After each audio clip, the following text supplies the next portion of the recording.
involved in a production with Terra Nova in 2012-2013 with the Ulster Kama Sutra, with puppets that look like us.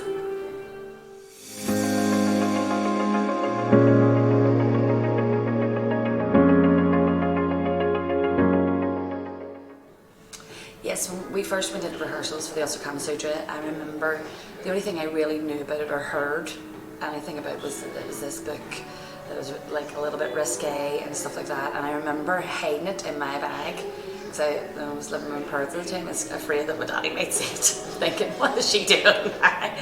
But yeah, and then so we did two productions. The first one we did, John Chai was in, and Nuala and I, and the puppets were life-size, well, sort of life-size, but made to look exactly like us. And I remember trying to first do puppetry, which is one of the hardest things I think I've ever done in my whole entire life, because you have to keep your arm up constantly through a long period of time, get their mouth to move, you to move. It's like obviously walking and talking at the same time, which sometimes can be very difficult, surprisingly. And then they made, there's lovely girls called Emma and Billy, and there was another lady as well. They made crocheted genitalia that were absolutely beautiful to look at, but it's when people were really realising what they actually were within the show, it used to make people really laugh. And then we obviously took it to the Grand Opera House, and everybody, was like, looking for something different to do on Valentine's Day? Come and see this show with puppets.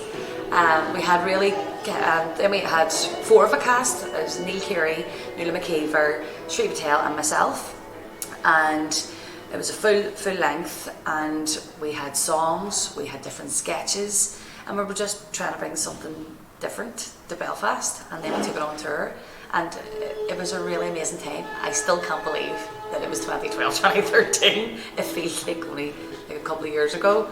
But yeah, I think it was kind of the first thing here that people really saw that was very, very different in terms of the puppets and what they were made of and what they were shaped to be, and they sang, songs and things like that. But people seemed to really enjoy it, and that's all we wanted to do, was have a laugh, and I think we did that as well. And we had also the gods and stuff as well, and we all played different parts, and it was a really wonderful time. It was a great show.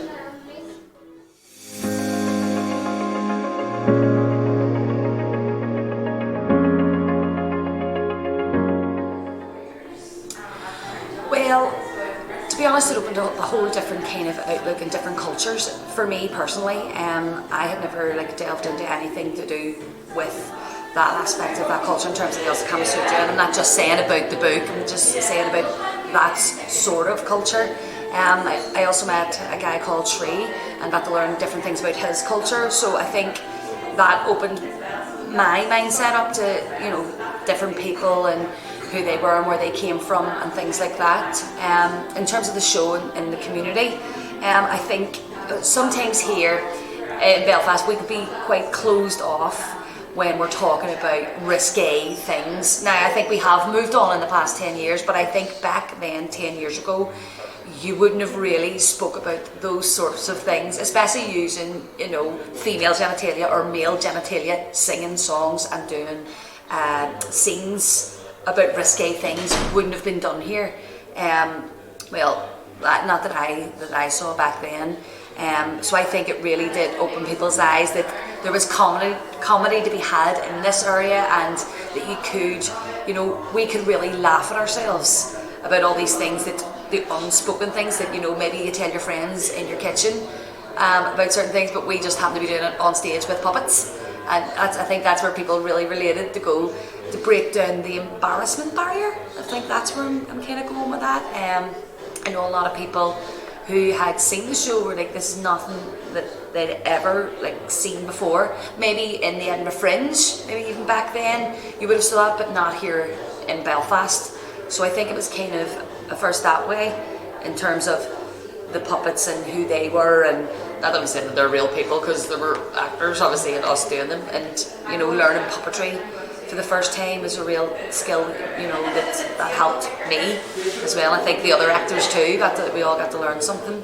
But yeah, I think it did broke down a lot of barriers for people to be, just laugh at themselves, just laugh at the difference. There was a scene where two puppets two genitalia puppets go into a restaurant and they're trying to order food, and it was basically about a husband and wife just constantly nitpicking at each other, but it just happened to have a lot of innuendo where people were relating to it, even though it was just a normal situation. They couldn't decide on what they were ordering, or you know, and then a waiter would come in, and then it would all kick off with the waiter and stuff like that. So people could recognise simple scenarios, but also could see the comedy within it by using these puppets. So I think that's what the Terra Nova kind of broke down, that sort of area, I think, anyway.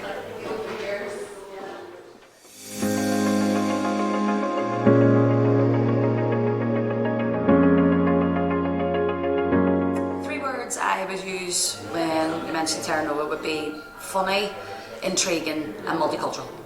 Is that 4? I think it might be 4. Can I get away with 4?